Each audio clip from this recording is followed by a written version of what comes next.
Hey everyone, welcome back to Open. We are now joined by essayist, short fiction writer, critic, and novelist Cleyvis Natera, whose debut novel, Neruda on the Park, has been taking the world by storm with its exhilarating story of a Dominican family in New York City who take radically different paths when faced with encroaching gentrification. And Neruda on the Park weaves a rich and vivid tapestry of community as well as the sacrifices we make to protect what we love most. And joining us to share more is Neruda on the Park author Cleyvis Natera.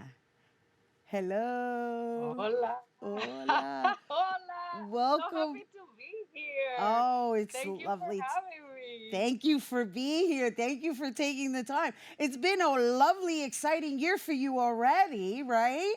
And I see you're holding up the book. And is that to show us that is now available in paperback? I want to tell everyone that it's available on paperback. I'm also holding it because I'm obsessed with this book. I don't let it out of my sight. I have two young children, and I have to tell you, they're getting a little jealous because I'm like, I love it, I love it, I love it. So I just wanted to show it to you and to all your viewers. I'm so happy and honored to be with you today. Well, we're happy to have you with us. Thank you for being here with us. And thank you for showing us the lovely artwork on the book. Would you like to share who did your illustration for the cover? Yes, so the illustration was done by Sonia Pulido, who is an illustrator. You can find her on Instagram at Sonia Pulido underscore illustrator.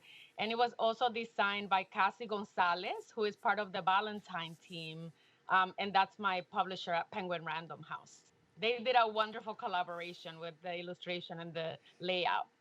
Well, the book itself is really making its own history, right? I mean, you have been written up by the New York Times, Allure. You've been mentioned on Good Morning America. I know there's this podcast also on ABC called Bookcases. And so we're really excited that you made a stop here on Open on Friday. So thank you for that. And let's just share with our viewers what all the hoopla is about Neruda on the Park. Well, so first of all, let me tell you that I'm so proud to be here because when we immigrated from the Dominican Republic, the first apartment we had was on 167th and Boston Road. So I consider the Bronx to be my first home in the Nice. United States. And so I'm so happy. I mean, the neighborhood where this book takes place is called Notre Park. It's a fictional neighborhood, and it comes under threat of gentrification, as is happening in a lot of our communities. One of the buildings is knocked down, and very quickly, the community members find out that it's a luxury building that's going to come up. And that creates an instant sense of crisis in the community because people are very worried about being displaced. At the center of the story is Eusebia, who is the mother and the pillar of the community, her daughter Luz, who is an Ivy League educated lawyer, and her Eusebia's husband, Vladimir, who is a police officer. So this is the family at the heart of this book. And, the story is really told from the perspective of the mother, Eusebia, and Luz, the daughter. Eusebia comes up with this idea that she's going to create a scheme of escalating events to scare anyone, especially the white people who are going to want to move into this neighborhood. She decides to really create this sense of danger. And the crux of the story is that they're not fake crimes, they're actually real crimes. And as the book progresses, we see this scheme become more and more dangerous and put the community at risk. Meanwhile, Luz falls in love with Hudson, who is the developer of this luxury building, and the relationship between the mother and the daughter itself falls into a crisis. Well, what I will say is, I haven't finished the book yet, but I can tell you the minute you start this book, it's like diving into a novela.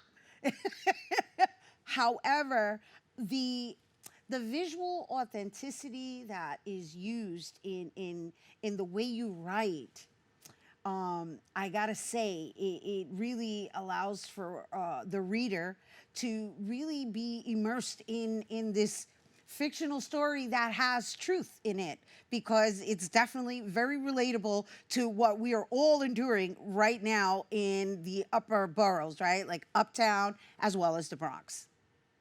Absolutely. It was really important to me to be authentic. I mean, when I moved to the United States in the early 90s, we lived in Washington Heights with my grandparents and my aunts. And at that time, it was early on, but you could already see that thread of gentrification and change. We moved to the Bronx, as I mentioned before. And I mean, the part where I lived in the Bronx is unrecognizable today. And so I was really interested in my book in really talking about themes that are of consequence and of importance to our community, to Latinos, to Black people, to all of our community members, that are often displaced because of the force of gentrification.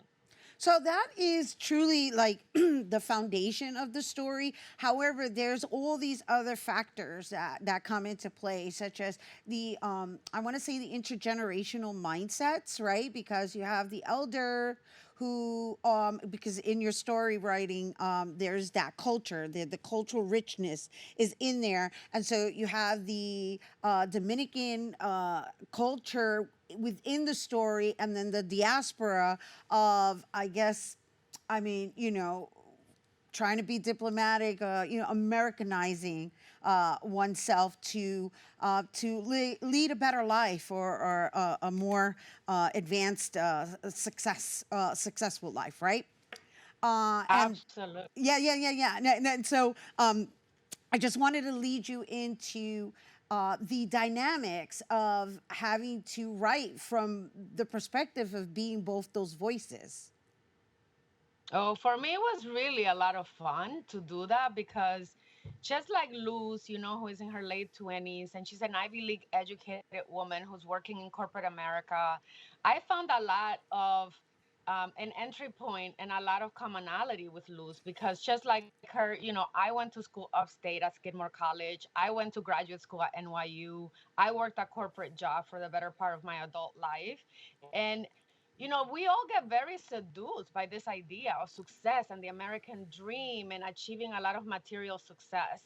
But a lot of time, when we reach that success, there is a certain level of hostility that we face in our communities. And I felt like I hadn't seen that, before my book. Like I hadn't actually seen that address, that obligation that we feel to help our parents to do better, to help them build homes back in our home countries, but at the same time we have this pull, the seduction of spending and going into debt so that we can keep up with everyone around us. So it was really important to me to be authentic to Luz's storyline. Eusebia, her storyline, she's Luz's mom, and I really was interested in exploring the point of view of an immigrant who is now yearning to go back home. Eusebia is someone who claims Northern Park, this immigrant enclave in New York City, as home. She feels she has a right to protect it, and she's going to fight like hell to keep outsiders out of it. And so that's another perspective that I honestly felt like I hadn't seen. A lot of times, the immigrant novels that I was reading, you have a lot of times the parents who everybody's yearning to go back. It's like struggling, la lucha, and then all of a sudden, let me go back home to rest. But I wanted to write both my characters who consider the United States home because it is home for a lot of us. And it's a place we have earned and a place that we have a right to stake a claim in. So I love that you were able to break down the background of both these characters in such a way that I think, at least for me, it's very relatable in a Latino household, right? And I'm like third generation, so I can relate to both aspects that you just referred to with Luz and Eusebia, right? Um, and since we are talking about mom and daughter, and we're talking about scandal from the mom creating the scheme, right? And then the daughter being a lawyer at a firm, who then ends up falling for the developer. And, I could, again, I don't want to give too much away, but I think that's a very interesting plot. And because it's women in the forefront, and it is Mother's Day, I need you to share with our viewers why you feel this would be a really good Mother's Day gift. I think this book would be a wonderful Mother's Day gift. I think, first of all, the book really explores the complexities of being mothers and daughters. I think that those relationships for any of us that either whether you love your mom, whether you have a complicated relationship with your mom, I think a lot of times we find ourselves having a really hard time being truthful to each other. And so a lot of what happens in this book is that you see these two women who really love each other, but make assumptions about what the other should do to be happy and what their responsibility and obligation is to enable that happiness. And so a lot of the tension that exists in the relationship between these two women comes from a place of love, but it's often not, it's not shared. It doesn't come out in the best way. This is also a story that I think is really juicy and sexy. So sometimes when we're talking about really heavy topics like class divide, the American dream, the immigrant experience, I find that, there's a lot of suffering that we're talking about. And it was so important to me to write a book that was sexy, that was funny, that was tender. And yes, there are sad parts, of course, because all of our lives have sad parts. But this is a book that you're going to read, you're going to love. You can talk to your mother about a lot of parts of it. You can talk to your child about a lot of it. If you're estranged from your parent, I think you'll also find something that you'll be able to relate to in this book. Part of the reason why the book has been so successful until now, it's because I do think that it does a really good job of being truthful and honest about our relationships with each other in the context of mothers and daughters. That's beautiful and beautifully noted. And once again, pull that book up so that everybody can see the book we're talking about. Thank you so much once again, Cleyvis Natera, for making the time to be with us, author of Neruda on the Park, which happens to be available wherever books are sold in paperback form now. And if you're interested in more information, you can visit cleyvisnatera.com.